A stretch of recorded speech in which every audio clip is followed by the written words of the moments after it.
These two enclosures both have the same net volume of airspace, 4 cubic feet. They're both tuned to 36 Hz and they're both designed for 2 subwoofers. The one on the right uses a massive 6-inch wide port and one big 4 cubic foot chamber for both speakers. The one on the left has 2 smaller 2 cubic foot enclosures. The port opening is the same 6 inches, but this distance back here is 3. People usually want to know one of two things. One, of course, which one's going to sound better or give you more output. And the other common question is, if I've got my box design and it's a single port design, can I just slide the port over into the middle? The answer to the first question, you probably can't tell a difference. I'm not aware of any evidence that one is better than the other. If you'd like for me to build these two and compare them side by side, let me know down in the comments. But one thing you got to keep in mind is these are two very different enclosures. The one on the right is a 4 cubic foot enclosure. The one on the left is actually 2 cubic foot enclosures. And you can see right here in this second port wall, the big single chamber box, that's a 12-inch long port wall. And the big double chamber box, that's a 12.5-inch long port wall. But it's more than just that, because the double chamber box is deeper at 23 inches than the single chamber box at 20.5 inches, which means this first port wall is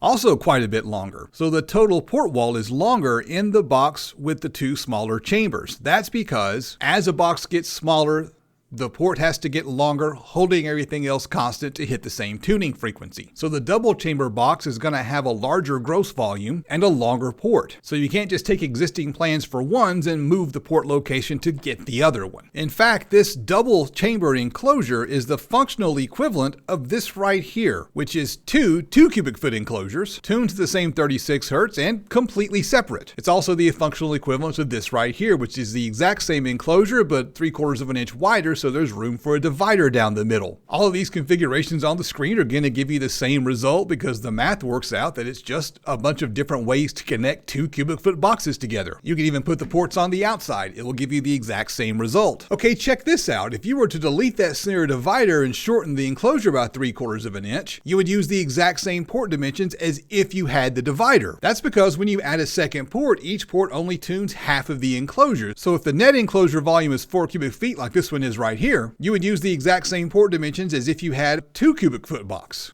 And if you were to use 3 ports, each port only tunes 1/3 of the enclosure. That's a little fact that most people don't know. When I build boxes, I prefer to put multiple subwoofers in one really large chamber. One, I can make the box a little bit smaller so it's easier to fit in the car. And 2, instead of having a pair of tall, skinny slot ports with a small hydraulic diameter, I can get one wide slot point with a large hydraulic diameter.